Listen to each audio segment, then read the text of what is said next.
I'm Michelle. And I'm Katherine. And we're here at the Healthy Hurried Human podcast, where we talk about keeping pace in a world that never slows down. Welcome back, Healthy Hurried Human podcast. Today we're going to have a little fun. I think it's fun. I'm excited about this because it's kind of an offshoot of one of my favorite topics, which is the healthy inner circle. But today we're going to be talking about your board of directors, but not necessarily the ones for your company or your business, but the ones for your personal life. Yes. We had mentioned in a couple of, both I think probably of the episodes where we were divulging a lot about the healthy inner circle. Wow, that was hard for me to say. For the healthy inner circle, that it's not a board of directors. We're not talking about building your war council people. But today we are. We're going to talk about, do you have resources in human relationships that you go to for, like, what I would say is the kind of like the 5 key impacting life decisions that you need to make? Yes, we want to really make it the differential, because when we talk and we've done trainings on the healthy inner circle, people often go to this idea of, well, I go to this person for like some marriage advice, or I go to this person with my, parenting or my finances or my job.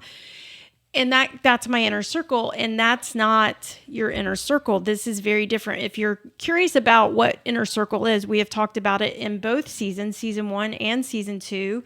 We really dive deeper into it earlier this season. I think it was maybe season 2. The second episode possibly. So would encourage you to go listen to that. We want to talk about your board of directors and the importance of developing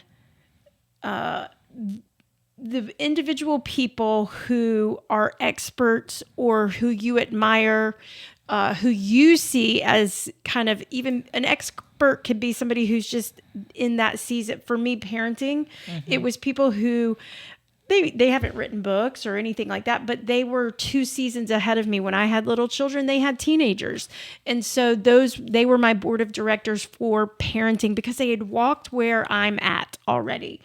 And so when we do inner circle work, the visual of it looks like a target, the center, and then you have an outer circle and then a third outer circle, and you can draw as many circles as you really want. But you were saying the other day that the board of directors can be in any of those. They're circles. Not necessarily your inner circle, although they could be. Somebody on your board of directors could be one or two of the people in your inner circle, but the board of directors is not the makeup of your inner circle. I think that's. So here's my question for you is, if you're building your board of directors, do you use the same principles that you do for building your inner circle? Are they your big cheerleader? Are they emotionally available? Are they honest? Like, maybe emotional available isn't the term. Maybe it's that accessible. Like, let's say you have somebody in your life who is a genius when it comes to finances, investments, planning for the future, but they don't have time for you. They can't be on your board of directors. Even if they're the smartest person in the room, they have to have accessibility. So I would say yes. I would say absolutely. I want somebody who's on my board of directors who's going to be honest with me. I would love for them to be an encourager for me, because I'm going to have a hard time talking to somebody who can't be encouraging to me. And emotionally available, but it's for that specific thing that they represent on your board of directors. So they may have all those 3 things, but for like my parenting board of directors, the people Tom and I have gone to over and over again, they are emotionally available, they are encouraging, and they are honest with us in that. But they don't have the capacity. Right. Your inner circle, they are fulfilling that to you as a whole person. So I think that's a good, for that specific topic. Really, we didn't discuss that. And that's a really good question of what is the makeup of that? Yeah, they need to have those same things though, but for their specific reason, why are they on your board of directors? So I have 2 friends of mine who have spiritual directors. They are, and I thought, you do? You're not in full-time ministry, but they do a lot of work in the Christian world or in Christian development, and they believe for their lives that is what they needed to bring on, is a spiritual director. And I thought, well, okay, put that on the list of one of them. Another person has a therapist that they say, this therapist has this role in my life to be my to help me figure out and navigate things in life, where it's not just mental health, it's problems at my work. So I have probably 3 clients on my roster who I am that as, because I do therapy on the side, always As well as. So this all started with therapy. No, I have 3 clients strongly who that is my role for them. So you could have somebody who's there looking out for mental health or coaching, guidance when it comes to, we want someone who sees people in that realm. That's right. Another area, and this is all depending on who you are as a person or maybe the time of life that you're in, is, for me, it's a fitness director that's going to help with diet, exercise, development, fitness, and I'm going to throw this at you, kind of. I don't hope it's okay for me to bring this up, but Michelle has just gotten some certification in. Oh, right. And has started another. I wasn't sure where we were going aspect, with that. Right. Certification for helping coach women through this aging process that we have that starts around our mid-30s and can go into our 60s, that is getting a lot of attention right now because it is a deficit in women's education for their health. Yeah. And you've started a company called Midlife Thrives. Midlife Thrives, and it is to focus for women who about the age of mid-30s, as everything's beginning to change. We have known it, we have accepted it, and just been like, oh, shucks, this happens. But in the last 2 years, the focus has been on, it doesn't have to be detrimental, and a lot more of scientific opening studies and biological studies. That's right. And you have added this in, which honestly is a great fit for you, because you, as a therapist, as a person who is driven to see people healthy, as a woman, and literally, you can not keep pace in a healthy, hurried world if your body chemistry and everything is beginning to lag and drag. And so it actually goes really hand in hand. So right. Having someone on your board of directors that is a fitness, either a person who's going to help you set your fitness goals, help you set your dietary goals, someone who can answer questions about your health, your physiology, all of that. And I'll be honest with you, I have friends of mine who have gone through divorces and remarriages, and they have children from their first marriage, and they have brought in people to help them with end-of-life care decisions and life directives that are not their new spouse, because they do not want their new spouse to carry the burden of making decisions for their physical bodies that their children could resent. This episode of the Healthy Hurried Human podcast is sponsored by Midlife Thrives. Midlife Thrives is for women in their 30s, 40s, and 50s navigating perimenopause and menopause. If you've felt the energy dips, the mood swings, or the brain fog that make you wonder if you're losing yourself, you're not alone.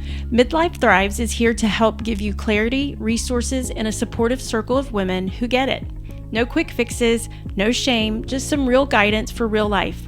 Learn more and connect at midlifethrives.com, because thriving in midlife isn't optional, it's your new standard.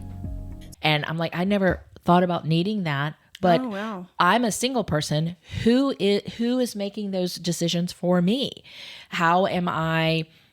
I don't have a life partner to ping pong off of. So on my board of directors, I've added 1 or 2 people to my personal board that are helping me make decisions that a spouse might help you make. So I really, as you're talking, I want this to be heard by our listeners, that when you're creating your own personal board of directors, and I hope that when you're listening to this, you're like, I've never thought about this.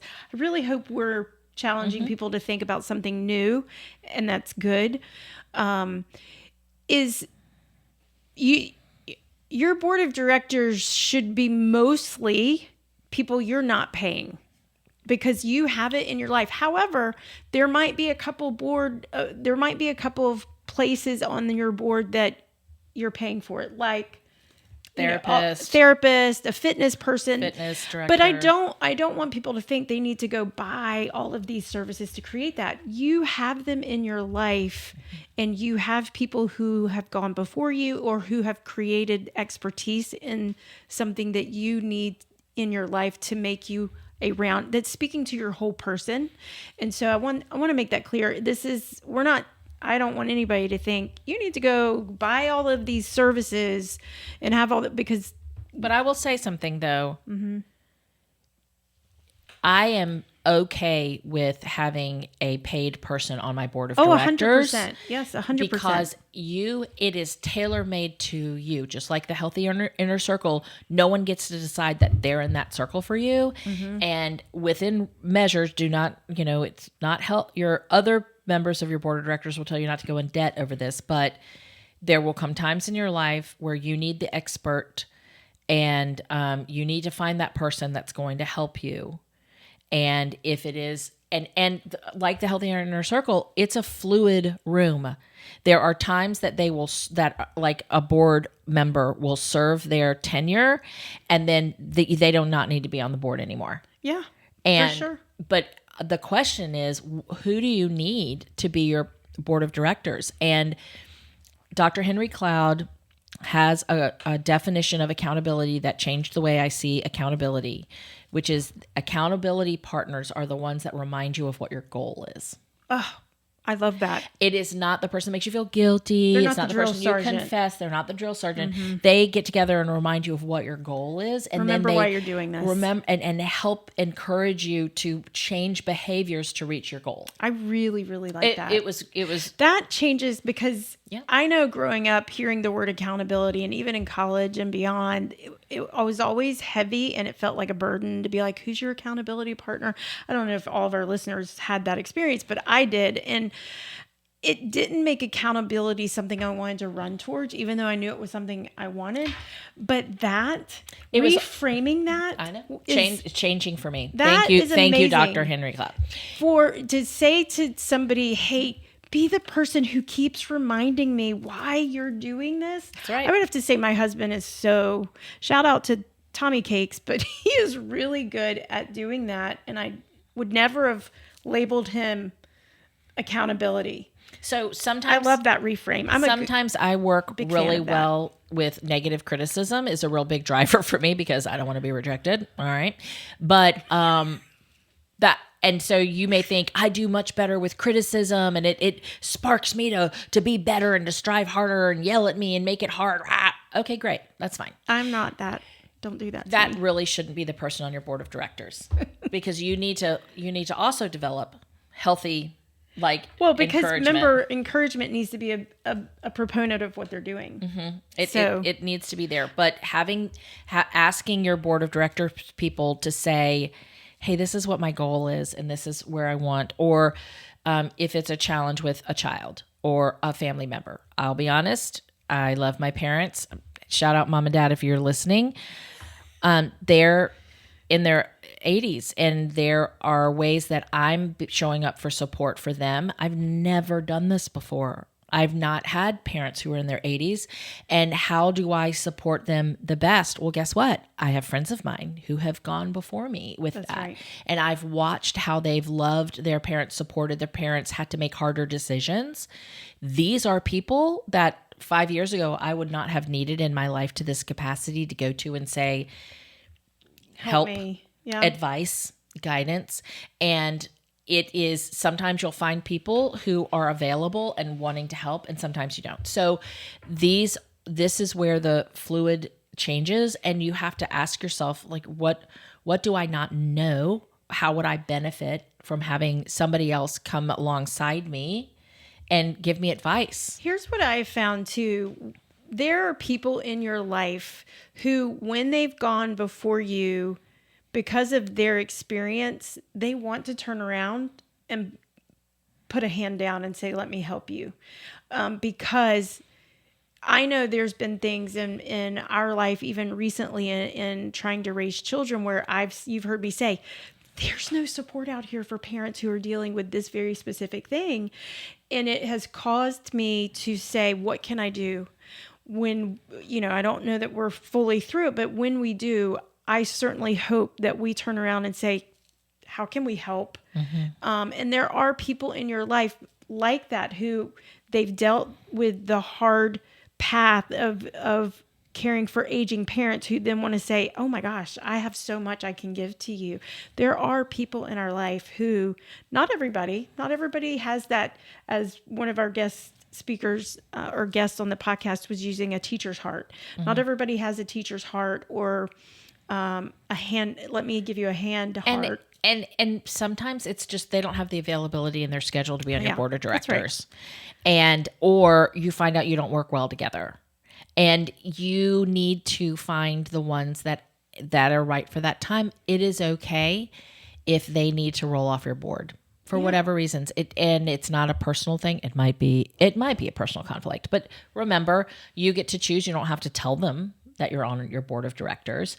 But you need to know for yourself, you should look at financial, big decisions about, cars, houses. I kind of put it into the physical, mental, emotional, spiritual, financial, parental, relationally, all those things that have ALY or ALLY at the end of them, those big parts of our life that, financially, personally, physically, I'm focusing on. Don't make me go down an adverb trip right now. Okay, don't do that. I'm just saying, when we look at your life and you can separate it in those big categories, that's where you need a board of director. Well, you could also look at our wheel and look at those 8 key functioning indicators to say, do I have somebody that I could go to if I needed guidance on these? And it may be that you never need to call a meeting with them, but who do you know? Like, I know for myself that if I had a question about theology or things that are going on in my local church, who can I go to and sit and have a conversation about? That's a huge part of my life. Also, one of my friends for the past year and a half has said, I think you need to be doing XYZ again. Well, I used to be a school teacher. She thinks that I should be back in the school. And then another podcast, I talked about getting the opportunity to volunteer with schools again. And I heard her saying that to me in my head of saying, Katherine, this is where you show up really, really well, and it's not in your life. And that is a reason why she's part of my inner circle, but it is an important thing to have people remind you of who you are and your best version of yourself. Why do we not want to have the best version of ourselves to show up? It doesn't mean it has to be every time. Remember, it's the goals of what we want to do, but there is a wide world of resources out there, and just take a couple minutes and ask yourself, who do I have if I had a financial question or crisis, or what is it that right now is on your plate that seems really heavy? And who can I go to for help with that? Sometimes it moves really quickly and you can't. Yeah. Sometimes it's a crisis, it's a health crisis, and you don't have that. And you were just listing off like 800 things, and I'm like, I'm not prepared for 90% of those, but I might have one. Listen, it's okay, because I don't want our listeners or you to think, oh my gosh, I got to go find the board of directors for every one of these areas. But I think all of us can look and say, what in my life is probably the heaviest burden that I have? And do I have a board of director for that? Mm-hmm. And that's probably the small micro step is, what's my heaviest burden in my life right now? Do I have that person who's going to be supportive encouraging, available, and honest. And have the expertise to... And the expertise. Yes. Yeah. And that is key. Unlike our inner circle, they don't have to be an expertise. But your board of director, where we're giving them that seat, they need to be able to bring some expertise you to respect how they've worked that out in their own life. That's right. And it's somebody you want to emulate. That's right. Like, so we could be talking about a mentor, and that's great. And maybe your mentor has like 3 or 4 of those categories. Your mentor could be great when it comes to your marriage and relationships. They could be great when it comes to parenting, running your household. Your board of directors might bring a plethora of, magic bag of tricks for them or life experiences, but make sure that you have the key ones covered. This falls under personal development, positive self-growth, purpose-driven, relationally thriving. And also, if someone comes to you and asks you for advice, I encourage the young women that I'm working with who are graduating from college and going into graduate school and coming out and entering the workforce for the first time.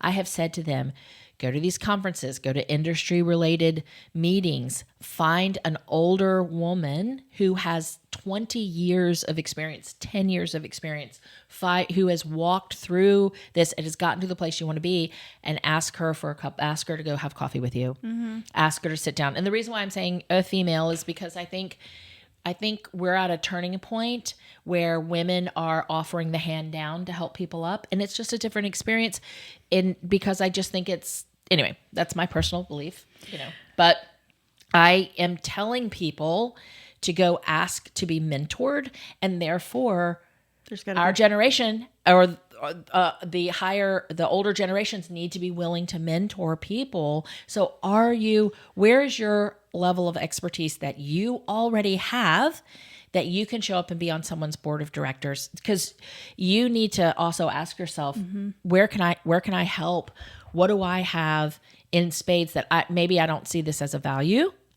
But if someone were to come and ask you, strive to be the person that people want on their board of directors, right? Yeah.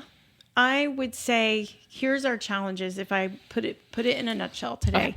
First of all, I hope we're causing others to think about, I've never even thought about having a board of director. Now I want to spend some mental energy on that. So we're hoping to encourage you to spend some mental energy on that. 2, don't try to create the whole board at one time. Start with just what's your heaviest burden right now. Mm-hmm.